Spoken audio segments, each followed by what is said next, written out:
No one whose testicles are crushed or whose male organ is cut off shall enter the assembly of the Lord. No one born of a forbidden union may enter the assembly of the Lord. Even to the 10th generation, none of his descendants may enter the assembly of the Lord. No Ammonite or Moabite may enter the assembly of the Lord. Even to the 10th generation, none of them may enter the assembly of the Lord forever, because they did not meet you with bread and with water on the way when you came out of Egypt, and because they hired against you Balaam the son of Beor, from Pethor of Mesopotamia, to curse you. But the Lord your God would not listen to Balaam. Instead, the Lord your God turned the curse into a blessing for you, because the Lord your God loved you. You shall not seek their peace or their prosperity all your days forever. You shall not abhor an Edomite, for he is your brother. You shall not abhor an Egyptian, because you were a sojourner in his land. Children born to them in the 3rd generation may enter the assembly of the Lord. When you are encamped against your enemies, then you shall keep yourself from every evil thing. If any man among you becomes unclean because of a nocturnal emission, then he shall go outside the camp. He shall not come inside the camp, but when evening comes he shall bathe himself in water, and as the sun sets he may come inside the camp.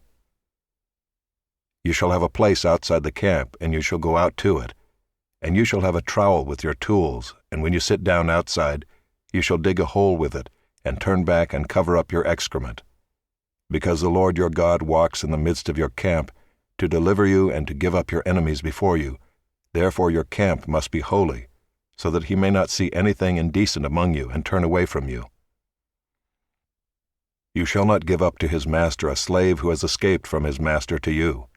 He shall dwell with you in your midst, in the place that he shall choose within one of your towns, wherever it suits him. You shall not wrong him. None of the daughters of Israel shall be a cult prostitute, and none of the sons of Israel shall be a cult prostitute.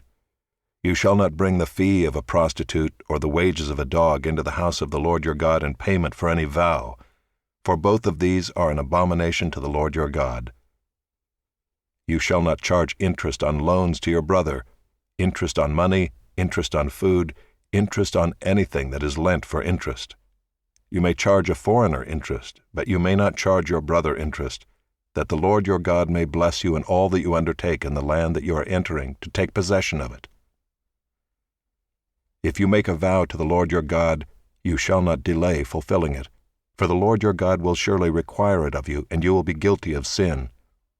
But if you refrain from vowing, you will not be guilty of sin. You shall be careful to do what has passed your lips, for you have voluntarily vowed to the Lord your God what you have promised with your mouth. If you go into your neighbor's vineyard, you may eat your fill of grapes, as many as you wish, but you shall not put any in your bag. If you go into your neighbor's standing grain, you may pluck the ears with your hand, but you shall not put a sickle to your neighbor's standing grain.